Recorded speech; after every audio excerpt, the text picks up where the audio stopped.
Olá pessoal, tudo bem com vocês? Espero que sim, espero que estejam todos bem. Sejam bem-vindos a mais um encontro prático da disciplina de interação comunitária. Meu nome é William, vocês já me conhecem. Peço licença porque estou num cenário um pouco diferente do que muitos de vocês estão acostumados. Só os meus alunos estão acostumados aí com esse cenário e eles já sabem que quando eu tô com eles daqui do quarto do meu filho, isso significa que as crianças estão em casa aí. Hoje as crianças, a patroa está em casa, então se por acaso tiver algum barulho, alguma criança aparecer por aqui, eu peço licença para vocês, peço desculpa desde já, tá? Nós vamos dar sequência aí ao nosso cronograma. Nós estamos trabalhando esse bimestre no contexto de educação. Educação dentro da atenção básica é um tema super importante, super relevante para a nossa prática profissional, uma vez que todas as vezes que a gente está em contato com o nosso paciente, seja de forma individual ou no âmbito coletivo, o nosso objetivo, pelo menos, deveria ser educá-los em saúde. Sempre que a gente está com esse paciente no consultório, que a gente vai fazer uma visita domiciliar, que a gente é chamado para dar palestra numa escola, que a gente está trabalhando com os grupos dentro da atenção básica, aí, grupos de hipertensos, de diabéticos, grupos de gestantes, na puericultura, enfim, nos diferentes contextos. O objetivo nosso é promover saúde e educar esses indivíduos em relação à sua saúde. Então, por isso é um tema muito importante a gente saber qual a metodologia mais adequada que a gente deve estar utilizando. No último encontro a gente discutiu sobre educação em saúde, que é educação voltada para a população. Discutimos alguns conceitos chaves aí, educação e saúde, educação para a saúde, educação sanitária e educação popular em saúde. E hoje a gente vai trabalhar com educação na saúde, que é educação voltada para os profissionais de saúde. Dentro da educação na saúde, nós temos dois conceitos também importantes, que é a educação continuada, que é a educação tradicional, nos moldes tradicionais aí, onde a gente tem aí os cursos de pós-graduação, mestrado, doutorado, e temos também a educação permanente, que é a educação dentro de um cotidiano de trabalho, onde você utiliza de metodologias ativas. Fiquem tranquilos que vocês vão estar vendo, vão estar discutindo nas aulas teóricas essas temáticas. Vão estar se aprofundando um pouquinho mais nesses conceitos aí. Na aula de hoje, pessoal, a gente vai estar entrevistando alguns profissionais de saúde que estão trabalhando aí na linha de frente, nesse contexto de pandemia aí, há mais de um ano. São profissionais extremamente capacitados, posso dizer que a gente escolheu a dedo para que esses profissionais pudessem estar aqui contribuindo com a formação profissional de vocês. E o nosso objetivo é que através da fala desses servidores aí, a gente possa estar aprendendo um pouquinho mais de como está sendo trabalhar nesse contexto de pandemia, as dificuldades que eles estão enfrentando aí na sua prática e, através disso, propor ações para a melhoria da qualidade de vida desses profissionais. Então, eu peço que vocês prestem atenção, fiquem atentos, anotem os pontos que chamaram a atenção de vocês, possíveis dúvidas que vocês venham a ter, anotem essas dúvidas. A princípio a gente pensou em estar trazendo esses profissionais aqui para estar contribuindo com a fala deles, mas a gente, diante da dificuldade em relação à disponibilidade, a gente optou por estar gravando as falas desses profissionais e posteriormente a gente vai estar reunindo com os grupos, cada professor vai estar com o seu grupo para estar discutindo e estar tirando as dúvidas em relação à fala desses profissionais. Então eu peço que vocês aproveitem ao máximo aí a aula de hoje e que posteriormente nós vamos estar realizando ações aí em saúde para estar contribuindo com a prática profissional desses servidores, tá ok? Oi pessoal, tudo bem? Em primeiro lugar eu quero agradecer à professora Patrícia por ter me convidado a falar um pouquinho para vocês em relação à Covid, essa pandemia e tudo isso que tem acontecido com a gente. Falar um pouquinho sobre essa situação dentro das nossas atividades realizadas na Unidade Básica da Saúde, né, a UBS. Deixa eu me apresentar primeiro, né? Meu nome é André, eu sou enfermeiro, sou formado há 20 anos e trabalho para aqui em Maringá, né? Sou servidor público da prefeitura e trabalho aqui há 14 anos, né? Numa unidade, numa equipe da Estratégia Saúde da Família. Bom, até março do ano de 2020, né? Do ano passado, nós realizávamos as atividades comuns de toda a unidade básica da saúde, né? Como estratégias de saúde da família. Realizávamos as nossas visitas domiciliares periodicamente, né? Naqueles pacientes que são acamados, domiciliados. Nós tínhamos os nossos grupos de hipertensos e diabéticos, né? Pessoas com doenças crônicas. Tínhamos também, durante a semana, atendimento à saúde da mulher, com coleta de exames preventivos, com pré-natal, planejamento familiar.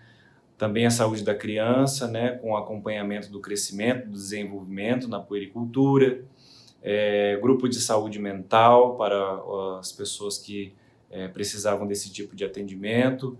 E, enfim, várias atividades, né, normais das unidades básicas de saúde, né, das UBSs, né.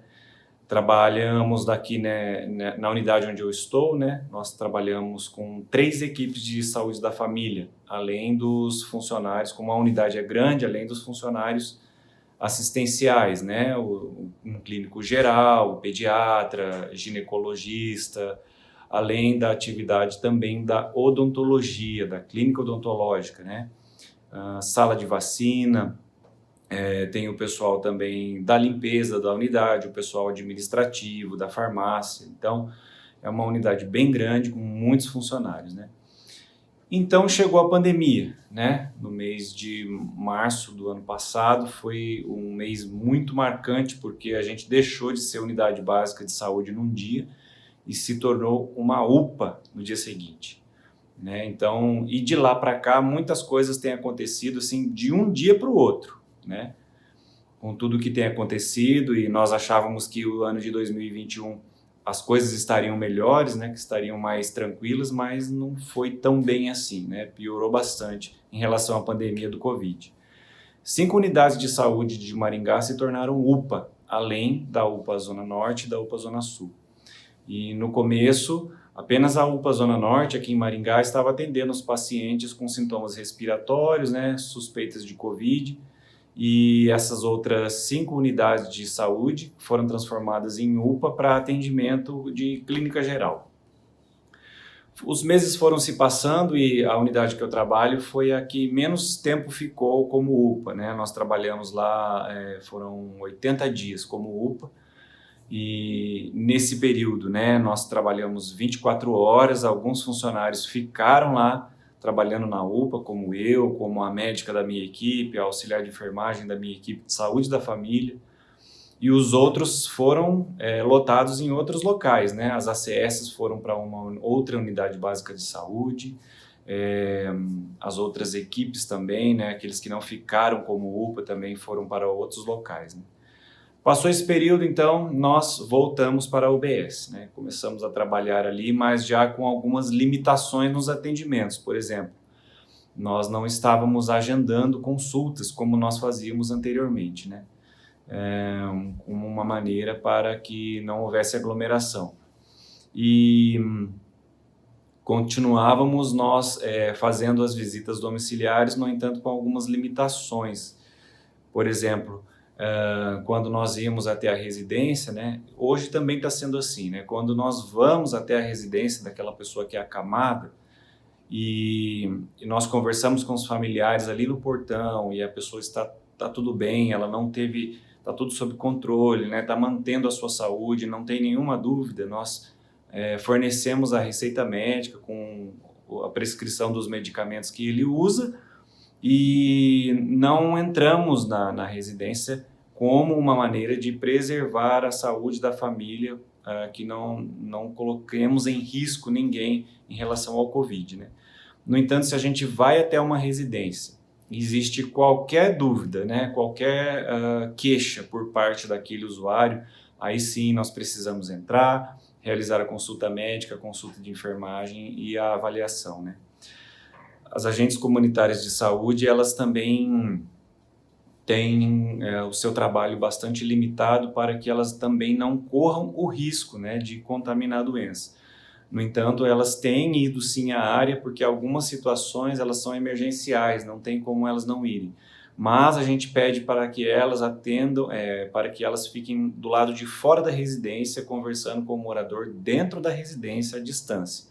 Isso já ajuda muito, porque o trabalho delas é muito importante para as equipes da Estratégia Saúde da Família, né? Agora, em dezembro do ano passado, aconteceu outra coisa também interessante aqui com a gente. A nossa unidade básica de saúde novamente foi transferida, né, a grande parte dos funcionários foram para outras unidades e a nossa unidade se tornou parte do Hospital Municipal de Maringá para internação de pacientes com problemas clínicos em geral, não COVID, né? Porque o número de usuários estava aumentando muito nos hospitais e nas UPAs e inclusive no Hospital Municipal, né? Então nós ficamos ali um bom tempo também trabalhando aqui como apenas como uma ala de internações hospitalares, né? E aí veio o mês de janeiro deste ano, né? E a pandemia cresceu muito, o número de doentes cresceu muito. Inicialmente a UPA Zona Norte, que estava atendendo só pacientes com Covid, e a UPA Zona Sul estava atendendo pacientes com doenças em geral, né? Mas eles trocaram, daí eles inverteram, né? A UPA Zona Norte passou a atender pacientes em geral e a UPA Zona Sul passou a atender os pacientes com Covid. Mas a coisa ficou tão difícil, o número de doentes aumentou tanto, que aí as duas UPAs, que é o contexto atual, né? UPA Zona Norte e UPA Zona Sul de Maringá, as duas estão atendendo pacientes com sintomas respiratórios, com suspeita e com Covid. E a Unidade Básica de Saúde do Quebec está funcionando como UPA em geral, né? Para casos em geral, de doenças em geral. E tudo isso causou uma modificação no nosso trabalho mais uma vez, né? Porque não existe um número suficiente de profissionais necessários para que essas unidades atendam essas 3 unidades atendam 24 horas. Então, o que a prefeitura decidiu? Algumas unidades de saúde, elas estão trabalhando apenas 6 horas, ou seja, das 7 da manhã às 13 horas, e outras unidades das 13 horas até às 19 horas. Algumas continuam das 7 às 19. Mas por que motivo isso foi feito? Para que alguns profissionais que pudessem sair destas unidades para trabalhar nesses plantões, seja em UPA, até mesmo em hospital, né? Então, isso causou também, mais uma vez, uma modificação no nosso trabalho. Como que as unidades estão atendendo, né? Por exemplo, na unidade onde eu estou, a gente está atendendo uma demanda livre. Não existe uma limitação, como existia anteriormente, antes de tudo isso acontecer, mas uma limitação em relação à moradia da pessoa, onde ela mora. Ou seja, se a pessoa procurou a nossa unidade, independente dela morar em outro bairro que era de referência a outra unidade básica de saúde, nós estamos atendendo normalmente, com consulta de enfermagem, consulta médica. E estamos atendendo as gestantes, né, realizando o pré-natal, estamos acompanhando os usuários que têm doenças crônicas, que necessitam de algum atendimento na unidade, já que as pessoas que são hipertensas e diabéticas e elas estão bens de saúde, elas podem utilizar a mesma receita médica que elas receberam, né, a última receita médica que ela recebeu, ela pode usar mais de uma vez. Ou seja, ela não precisa se dirigir à unidade básica de saúde para fazer uma consulta médica, né, trimestralmente, como era antes da pandemia. Ao contrário, isso evita também que evita-se que ocorra aglomerações na unidade, entende? Então, essas são algumas das atividades que a gente tem feito para evitar a transmissão do Covid e tentar, né, ajudar essa situação, essa pandemia, tudo isso que está acontecendo, né? No final do ano passado, em novembro, uma usuária da nossa área, ela contraiu a doença, né?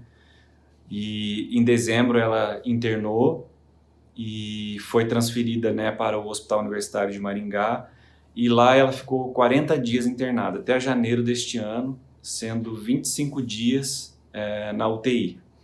Então ela quase morreu, né? Depois que ela teve alta, ela nos procurou aqui na Unidade Básica de Saúde, porque precisava de acompanhamento, né? Precisava de um pneumologista. Então ela compareceu à unidade, ela foi atendida, a médica da Estratégia Saúde da Família a encaminhou para a especialidade. Mas mesmo com alta prioridade, essas consultas especializadas, elas estão muito demoradas, principalmente em relação ao pneumologista. E o que aconteceu? Em fevereiro, até fevereiro, essa consulta não tinha sido liberada. E aquela mulher começou a desenvolver uma falta de ar muito intensa. Então ela voltou ao HU, foi internada, e aí o procedimento que teria que ser feito, né, teria que ser acompanhado por um pneumologista ligado à Secretaria Municipal de Saúde, teve que ser antecipado numa situação de emergência. Então ela precisou fazer uma cirurgia porque ela estava com uma obstrução, né, na sua respiração, precisou fazer a cirurgia, né? Teve alta, agora ela está em casa e foi atendida por nós mais uma vez. E aí, da nossa parte, né, nós entramos a nossa diretora, né, da Unidade Básica de Saúde entrou em contato lá com o pessoal da Central de Regulação de Especialidades para que a consulta para esta senhora seja liberada o quanto antes, né? Então, este é um exemplo de algo que tem acontecido aqui com a gente, né? Outro exemplo foi um usuário que nós atendemos, que ele tinha, quando nós começamos o atendimento, parecia-se muito que se tratava de dengue, ou seja, ele se queixava de dor no corpo, dor de cabeça, cansaço e um pouco de dor de garganta. E aí, conversando com ele, nós questionamos a ele se ele tinha tosse. Ele disse que não, no entanto, lembrou que tossiu. Então, nós encaminhamos ele para, na época ainda era só a UPA Zona Norte. Ele foi para lá, fez o exame e realmente ele estava com Covid, né? Não era dengue, muito embora os sintomas sejam muito semelhantes. Então, isso acontece mesmo no nosso dia a dia. A gente precisa conversar muito com o usuário e saber, né, e conhecê-lo, ouvir muito as suas queixas, né? Ouvir a sua história, conhecer o seu histórico de vida. Por exemplo, também atendemos um senhor, esse foi bem recente, faz acho que 1 semana, 2 semanas atrás. Esse senhor chegou lá na unidade, né, com queixa de cansaço. E disse também que quando ele estava tomando banho, suas mãos ficavam roxas, ele precisava sentar porque sentia muita falta de ar. Então, conversando com ele, né, sabendo a respeito dele, ele já tem 65 anos de idade aproximadamente, e ele já parou de fumar há mais ou menos 5 anos, mas ele fumou até os 60 anos, desde os 8 anos de idade. Então, ele desenvolveu o DPOC, né, doença pulmonar obstrutiva crônica, e isso é o que estava causando sua falta de ar, cansaço aos mínimos esforços, né, ao ponto de, lá no exame físico, na unidade de saúde, né, nós verificamos a sua pressão arterial, o seu peso, a sua altura, a temperatura e a saturação do oxigênio, que deu 88. Então, ele passou por uma consulta de enfermagem, depois foi encaminhado para consulta médica, e nós o estamos acompanhando, porque ele vai precisar, com certeza, do uso de um concentrador de oxigênio na sua casa, né? Precisou ser encaminhado para uma especialidade também. E quando chega um paciente com sintomas respiratórios nas unidades básicas de saúde, o que é que nós fazemos? Nós recebemos aquele paciente com todos os cuidados, né? Com o uso obrigatório das nossas EPIs, né? Nossos equipamentos de proteção individual, avaliamos o usuário, verificamos seus sinais e sintomas, né? Verificamos seus sinais vitais e a nossa precaução é que ele seja atendido longe das outras pessoas que porventura estejam ali na unidade. Ele é atendido, se ele ainda estiver no início dos sintomas, não tiver nenhum motivo que ele precise de um atendimento de emergência, ele pode ir para a sua casa desde que ele fique em isolamento domiciliar. E, assim, em 3 dias após o início dos sintomas, ele deve ir até a unidade, até o pronto atendimento, né, até a UPA, para que ele possa fazer o exame para o COVID. As unidades, né, depois que houve toda essa mudança nas unidades, muitos funcionários da odontologia aderiram a um trabalho que está sendo realizado junto com a epidemiologia. Todas as unidades, sejam elas particulares ou do SUS, que atenderem a um paciente com sinais e sintomas de COVID, eles devem fazer uma notificação compulsória. Essa notificação, né, é reunida através da internet lá e o pessoal da vigilância epidemiológica acompanha essas notificações e as destina a cada unidade básica de saúde de referência ao endereço daquele paciente. A unidade básica de saúde precisa acompanhar aqueles pacientes, né, por telefone, aqueles que estão em isolamento domiciliar, né, até tirar as suas dúvidas, né, ver como é que está a família, ver se eles estão tomando os devidos procedimentos e cuidados para que não haja transmissão para outras pessoas da sua família. Então, são tiradas dúvidas, né, por telefone e esse usuário é acompanhado até terminar todos os dias do isolamento. Os sintomáticos daí são, se eles são atendidos lá por nós e eles estão com algum sinal de emergência, então eles são encaminhados de lá da unidade básica de saúde para a unidade de pronto atendimento, o Zona Norte ou o Zona Sul, né?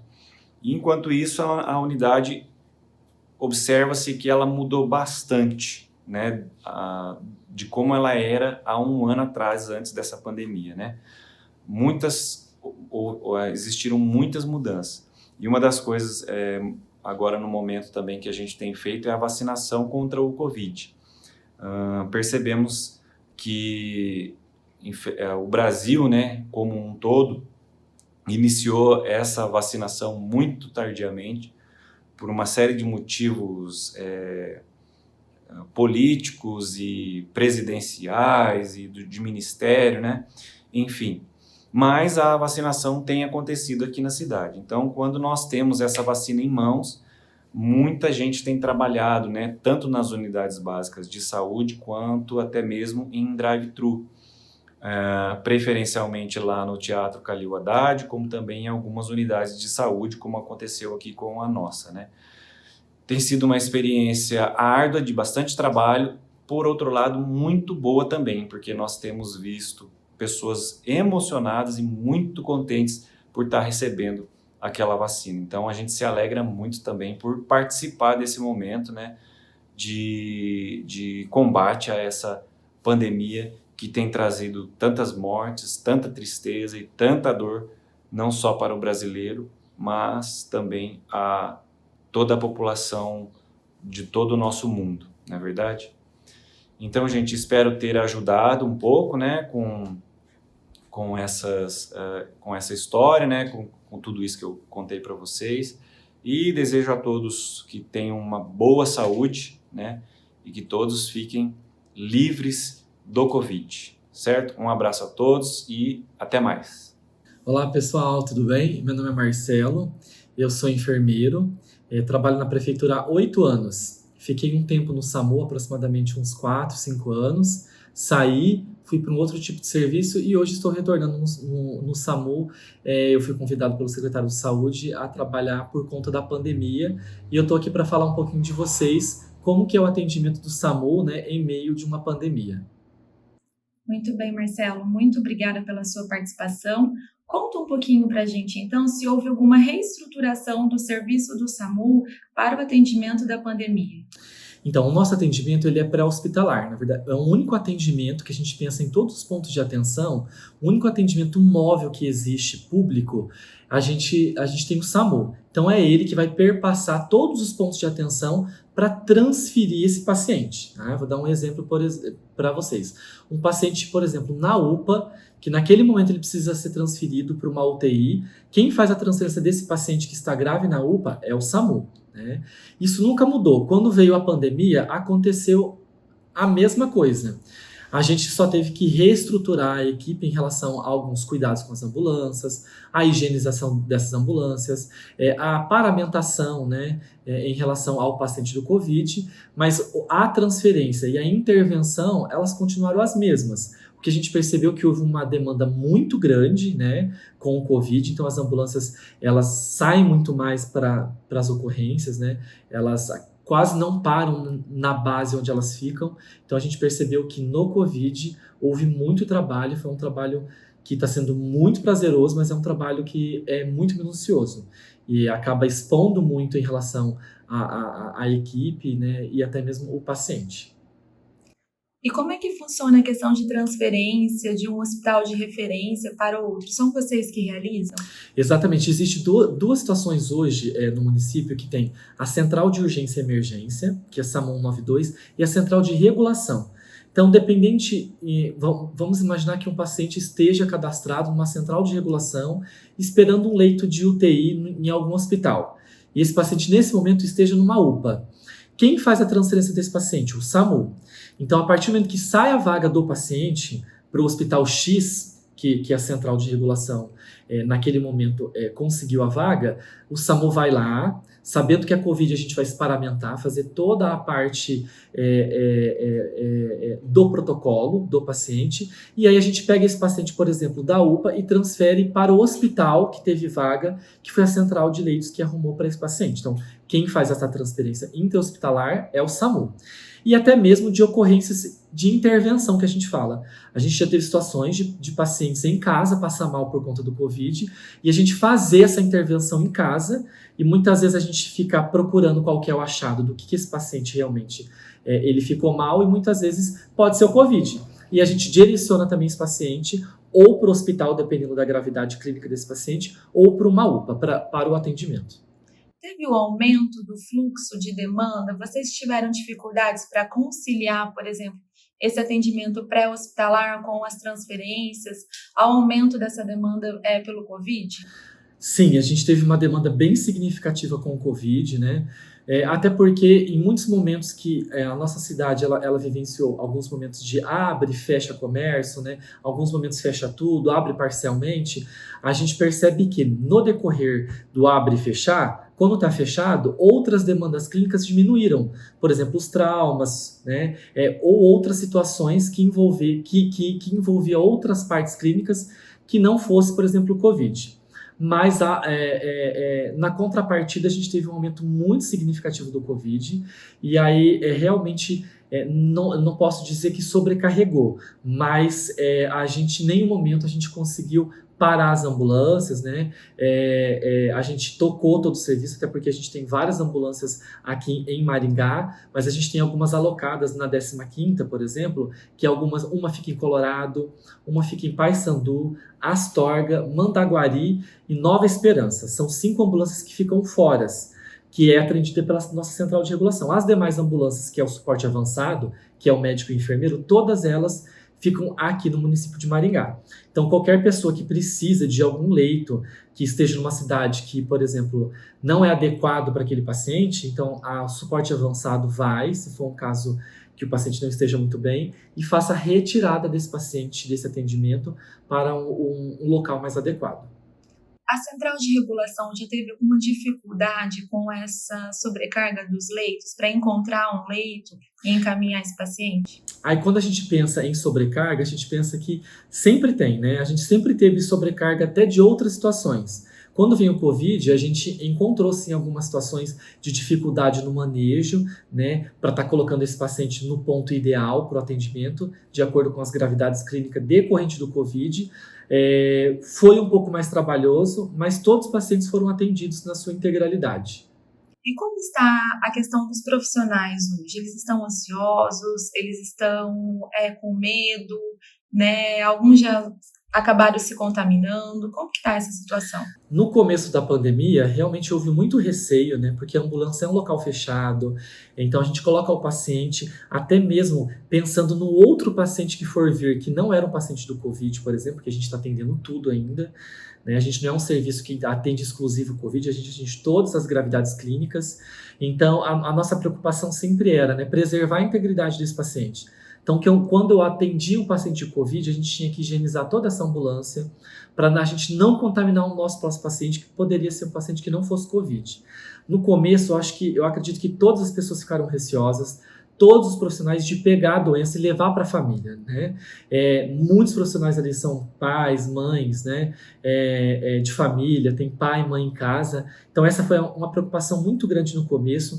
Depois, com a vacinação, isso ficou um pouco mais evidente, que com a ciência, de encontro com a ciência, a gente vê que a equipe hoje se encontra um pouco mais confortável, né? A equipe hoje, ela se encontra um pouco mais tranquila após a vacinação. E muitos profissionais adquiriram, tiveram que ser afastados. Tem algum suporte psicológico para isso? Alguns profissionais adquiriram sim a doença, alguns ficaram afastados porque algum parente entrou em suspeita, e quando algum parente entra em suspeita, a gente tem que afastar esse profissional também no isolamento de 10 dias, ou até que saia o resultado do exame negativo. Se for positivo, vai ficar isolado, né, o tempo que for determinado pela vigilância. E quando o paciente se encontra, por exemplo, com algum problema psicológico em relação à demanda, sobrecarga, a gente tem o nosso próprio município tem uma livre demanda que funciona 24 horas, que é o CAPS. Então a gente orienta para esse funcionário. Se ele não tiver algum plano, porque a prefeitura, ela dispõe de um plano, né, pro funcionário. E aí, se o plano naquele momento não tem a consulta, como o CAPS ele é porta aberta e atende toda a demanda, a gente orienta o paciente a estar procurando o CAPS. Muito bem. Marcelo, você quer dar algum recado para os alunos que estão aqui te assistindo nesse momento? Gente, o meu recado é isso, que eu espero que eu tenha contribuído um pouco para esse processo de ensino-aprendizado de vocês. Eu sou professor também do Sesumar, do último ano de medicina, então vocês vão ter aula comigo mais para frente, espero ver todos vocês, né, daqui a uns anos, e eu espero que eu acho que é um processo de aprendizado mesmo, espero que esse momento que a gente está aqui conversando, esse bate-papo, tenha sido de aprendizado para vocês e ter contribuído nessa caminhada de vocês. Eu queria agradecer, né, a professora pelo convite. Quando precisar, eu estou à disposição. Tá bem? Obrigado. Olá, meu nome é Wanderson, sou médico plantonista e respondo esse questionário com muito prazer. E agradeço o convite do professor William e parabenizo desde já o seu trabalho que realiza tanto na docência quanto também na linha de frente no combate ao Covid-19. Com relação à sensação de estar na linha de frente, me sinto privilegiado de estar realizando o atendimento a todos os pacientes que venham a se contaminar, que venham aos nossos cuidados. Minha rotina nos atendimentos aos pacientes de Covid-19 são desde municípios de pequeno porte, onde nós realizamos a triagem dos pacientes, realizamos o atendimento dos casos leves, a atendimento de pacientes mais complexos em unidade de terapia intensiva. A rotina é sempre exaustiva, tanto no fator físico quanto emocional. Com relação às principais dificuldades enfrentadas por nós, profissionais na área da linha de frente de combate ao Covid-19, infelizmente é por questão de recursos, como já disse anteriormente, e ao número excessivo de pacientes. Vejo as principais dificuldades enfrentadas tanto pelos profissionais médicos como pela equipe multiprofissional em não utilizar os protocolos de acordo com as premissas atuais. Infelizmente, o erro muitas vezes começa desde o tratamento precoce, muitas vezes com utilização. Já vi pacientes sem comorbidades, pacientes com sintomas leves de vias aéreas superiores, utilizando levofloxacina, utilizando rivaroxabana, utilizando corticoides em doses imunossupressoras. Isso é uma grande dificuldade para o paciente, principalmente para quem vai manejar mais à frente. Até porque, quando o paciente passa da leve para moderada, ao qual muitas vezes o paciente passa a ter indicação de internamento, ele passa a ter grande dificuldade desde a chegada ao pronto-socorro, atendimento em enfermaria, atendimento em UTI. Digo isso com grande tristeza, por ter visto familiares, enquanto pude acompanhar. Sempre utilizei os protocolos da AMIB, protocolos com idoneidade. E tive familiares vítimas de negligência médica, negligência de profissionais em todos os quesitos. Vemos que os pacientes são hiperidratados, os pacientes não têm sequência de oxigenoterapia, desde o catéter nasal, desde a máscara de Venturi, desde a máscara com reservatório, ventilação mecânica não invasiva e posteriormente ventilação mecânica invasiva. Infelizmente, é um atendimento muito precário e o qual culmina com a morte do paciente, ao qual os alvéolos do paciente que poderiam estar ventilando, poderia estar ocorrendo, a ventilação, perfusão, infelizmente são muitas vezes destruídos pelo próprio atendimento. O uso excessivo de oxigênio, deletério, falta de balanço hídrico em todos os pacientes, hiperidratação, corticoides em doses excessivas, utilização de prona sem indicação correta, sem a sequência de ver se o paciente está sendo deletério, se o paciente tem indicação. Nós vemos assim que é utilizado um protocolo para todos os pacientes. E na realidade, esse atendimento ao paciente com Covid-19, nos lugares onde se tem bons resultados, é individualizado. Tem que se utilizar, o paciente tem que ser monitorizado, o paciente tem que ser... Os cuidados básicos são fundamentais para o paciente ter um prognóstico favorável. A extubação pós-paciente entubado já deve se realizar um plano terapêutico para a extubação mais precoce possível. Pacientes até após 11 dias em ventilação mecânica invasiva, já deve-se pensar em traqueostomia, onde as diretrizes e os lugares onde tem esse maior índice de sobrevida é onde realizam esse tratamento. Digo que na região do Paraná, onde acompanhei, onde acompanho, temos lugar com 100% de mortalidade em pacientes de ventilação mecânica invasiva. E isso é relacionado à negligência, infelizmente, aos pacientes. Nós sabemos que é uma doença grave e é uma doença que não permite erros. Erros este, quando realizados, combina com a morte do paciente. E, além de falar que relacionado à estrutura, nós temos os hospitais de campanha, são factícios. Se o paciente precisa, muitas vezes, todos os pacientes nós sabemos que evoluem para insuficiência renal, na maioria das vezes. Muitas vezes precisa de ultrafiltragem, tem pacientes que precisam, às vezes, ficar 24 horas e tem uma máquina de hemodiálise para todos os pacientes ali dentro. Enfim, é impossível os pacientes hoje em estágio grave, paciente grave, que muitas vezes são agravados dentro do hospital mesmo pelo mau atendimento, sobreviverem. É triste falar isso, mas que a realidade seja para nós, e quanto nós estamos lá dentro, nós tentamos fazer diferente. E gostaria de finalizar dizendo que, mais uma vez agradecendo por participar, e a experiência que eu tenho do Covid, o atendimento aos pacientes, é como se fosse qualquer outra infecção viral, onde eu tenho experiência própria, posso até pegar depoimentos posteriores de pacientes que não foram internados, pacientes com 80% pulmão comprometido, e os pacientes vieram posteriormente, pacientes estão hoje com sobrevida, fazendo fisioterapia e estão vivos. E muitos pacientes que foram internados com 50%, com esse atendimento inadequado, que eu sei que são realizados em muitos lugares, o paciente evolui para óbito.